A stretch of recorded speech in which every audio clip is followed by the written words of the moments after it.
Donc les propos... par une jeune femme qui porte un foulard. Assumez, madame, les propos que vous dites chez H&M.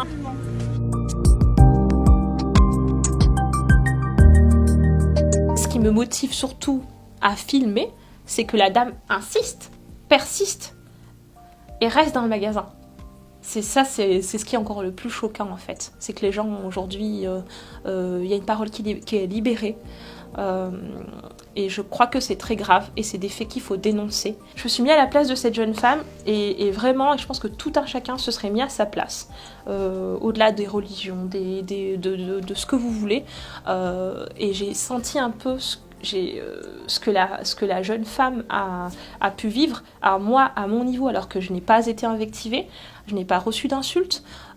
J'ai eu mal au cœur pour elle, vraiment. C'est que quand on voit qu'on sait réellement, finalement, puisque j'avais jamais eu à vivre ça en fait en direct, et ça m'a fortement touchée en tant que citoyenne de voir des gens qui sont insultés, qui sont discriminés de par le fait d'être croyant, d'appartenir à une religion qui est l'islam, au même titre que toutes les religions d'ailleurs. Beaucoup de gens ont remercié quand même la direction, parce que tout le monde disait c'est bien de voir des gens qui maintenant ont un voile, qui portent un voile, donc H&M a fait a assumé un choix.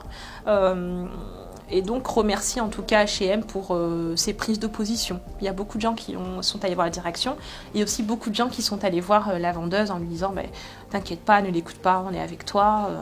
Il y a quand même eu, on était une dizaine de personnes autour de cette dame et autour justement de la vendeuse, en prenant parti et en dénonçant ce qui s'est passé, que je trouve que la solidarité qui s'est créée, en tout cas le fait de se soulever contre ça a été quand même assez beau à voir. Moi je suis que témoin et j'ai osé m'exprimer, mais je me mets à la place de toutes ces victimes-là qu'il faut accompagner et soutenir, pour dire qu'elles ne sont pas toutes seules et qu'aujourd'hui on est dans un pays de droit et que c'est punissable par la loi.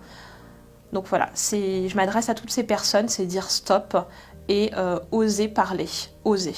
C'est surtout ça, parce que vous êtes victime et que vous n'êtes pas coupable d'être musulman aujourd'hui en France.